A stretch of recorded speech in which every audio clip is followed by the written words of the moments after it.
instead of being the puppets. So is the puppeteer really the puppeteer? Or is he merely responding to when the puppet raises its arms or nods its head, knowing which move to make next? Is the puppeteer really the puppeteer? Woo! I know a lot of times felt like I was being played. Instead of lifting my arms when they wanted me to lift my arms, I lifted my legs. And lo and behold, the puppet becomes the puppeteer. Oh, it's a deep thought, isn't it? But it's where I'm at today with things. You know, it goes back to acceptance and a whole 9 million other little principles that follow up right behind it, close by, no matter which way you're looking from at it, from an addict's point of view, an alcoholic's point of view, a gambler's point of view, a regular person without any problems, like they exist point of view, um, point of view, professor, teacher, priest, child. Um, you're either puppeteer or you're the puppet. In which case, are you the puppeteer or the puppet? Can the puppeteer be the puppet? Can the puppet be the puppeteer? And I say we're all one. Kind of let things play forward. I've gotten to where somebody's trying to pull a scam. A lot of times I don't stop it. I just let's see where this cat's going to play this out at. All right. I'll let you come back by the house. Yeah. Come on. Probably won't let you back in. I'll let you come back by. And if I stop letting you in, then that's a done deal. But earlier today I was talking about how it's either send a text directly to you or post it online, one way or the other. I mean, they're not connected. So I did. I've sent some mean text, that I really wanted to put online to people. Some of them have responded, you know, to them and going, you know what, I really wasn't aware of that, and I'll take care of it, which was really cool. Felt accomplished. I felt really justified in my behavior to not point that out to somebody else, but to just go back to the point of error. And as a result, the few times it actually came out good, that's back to my 50% rule.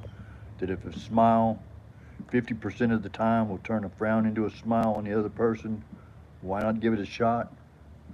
Uh, just 50% of the time. You're only wasting your time 50% of the time. If you don't do it, you're wasting your time 100% of the time. So I'm only going to waste 50% of my time today. There's my smile. If you ain't smiling, it's your own fault. Hey, like I was told one time by a very powerful person, I thought. Come to find out we're not as powerful as we think we are. But he told me boo hoo. I was like, man, it really hurt my feelings. I was like, who in the hell are you to tell me boo hoo? And then I just had to put it all together. I said, you know what? These strong, powerful people, they're struggling just like the weak of us. They're just struggling with different things. And, they're going to be struggling a whole lot more. Live, remember X? I guess we're live and not Memorex. But, you know, some of the stuff that they're going to be suffering, trying to struggle to get into the gates of heaven, simply because of the things, that they've had to endure from the good things they thought they were getting. You know, sometimes something good's not always good for you. Um, just because you're powerful doesn't mean you're strong. Um, just because I am in a tattered state right now. I'm not out, you know. I'm very tattered. I'm like that flag outside my house. You know, I got holes in it. I hang funny. Uh, and takes a little bit more breeze blowing to get me to unfurl. But when I do, I'm just as glorious as I was, as I ever was. And still there. So, I'm posting a lot because I'm stuck in the house. I I really can't really get outside very much. It's gonna be like in the 90s today, and I'm still suffering from yesterday, and so I'm not even getting out of the house. But and I'm not gonna do a whole lot either. I may pick up some stuff and go through some mail, and that's about it for the day. Because I just like I realized this morning, what in the hell am I doing? I'm getting up and I'm rushing my ass off, you know, to try to get more things done for other people. When right now, I need to be putting my mask on first. You know, I need to be taking care of Pat because right now, if I don't, I'll never finish any of this other stuff that I want to do. It's very important. But even if I don't get it done, maybe somebody else will get it done if I can't. But none of it's going to do anybody any benefit if I don't take care of myself. You know, all the things that I have that are supposed to benefit me are not benefiting me if I'm pushing them aside to try to do something for tomorrow. When really I need to be living today. Because if I don't live today, tomorrow it's not promised of me. And the way my health is, you know, I really need to consider that as a God's honest truth. You know, and then also today I've talked about my personal medical diagnosis with myself. You know what I do to try to get through the day with a clear head today. You know, being able to think the best I can think, being able to respond the clearest I can respond, not having, you know, keeping down the PTSD, keeping down the bipolar disorder, keeping down the chronic, uh, just completely debilitating paranoia, you know, and thoughts of doom, and you know everything. It's all fixing to fall out, you know, and you know, after abusing medications and drugs for years and years and years, I never knew what they were actually for. You know, I thought Xanax was something you took to just knock your butt out and just stay completely polluted on.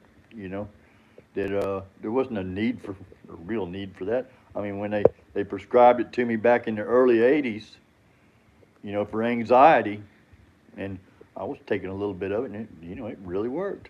And then somebody else saw that I was taking his Xanax, and they said, "Oh man!"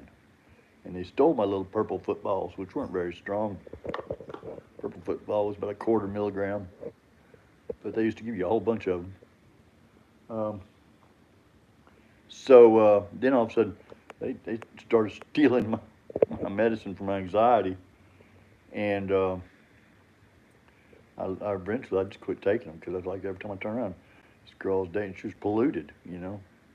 I had to quit buying alcohol for her in the house because I'd come home and she'd be drunk. And I don't blame her. She'd have had to come home. If I had me coming home, I'd be drunk too. But you know, I'm not blaming it on somebody else. It's my own fault. That's not about her, it's about me. So I've gone through so many girls, I mean, and wives, and the whole 9 yards, that it all can't be somebody else's problem. It's got to be mine. I mean, my mom and dad, well, when they got together and they called this me and you, it was me and you. You know, they figured it out. The two of them figured it out daily, and they did so, and they did good. You know, 60 some odd years later, when my dad died, you know, they'd been married for 60 some odd years. You know, and that was really cool. Uh, Queenie. She's such a sweetheart. Show you what she's doing. Uh-oh, I just disturbed her. Hey, girl. Didn't mean to wake you up. She was on her side just chilling. She's my baby. And I don't mean maybe. So, anyway, I always forget what I'm doing on these podcasts. Today it's been about the Zephyr valves. It's been about you know, the different things, but the most important thing is I'm honest today. All right, I'll honestly go up into church and tell them, everybody in there, look, I use medical marijuana. I use marijuana. I don't put those prescription medicines in my body as much as I used to, that come from the pharmacies, your pharmacy. Uh, I do have my own pharmacy that I deal with. Thank you very much. And it's a pharmacy, but I'll be 100% positively tell anybody and everybody everything about me. You know, I don't have to cover up or lie anything that I do, because I don't do anything that's wrong or evil or mean, you know, or perverted or anything else, that other shit. You know, people come by my house and they want to try to get me involved in stuff, and I'm like, yeah, I don't think so. Appreciate it. Have a good day. Grab you some water on the way out. One piece of candy here. Cheese. Had somebody come by here. Well, now I'm pointing fingers again. Anyway, if you ain't got a reason to be there, don't be there. Be somewhere else. You know, that's what I want to tell you, man. If you ain't got a reason to be there, be somewhere else. All right. Don't take that spot up that somebody else can use. All right. Spots are limited. Spaces are maximum. So be where you're supposed to be. Be nice to somebody else and be nice to yourself. Be creative. Listen to everyone in my podcasts. Give me a thumbs up, like and subscribe. Never been a better time than now to subscribe to this channel, because I'm going to be going through these Zephyr valves. All right. And I really feel like this is going to be like, my moment to breathe again when I get them. So now's the time. Like and subscribe. Tell your friends about the crazy one-legged old man in the wheelchair. Cooking with Cannabis and Queenie 2, live at Funny Farm. See ya!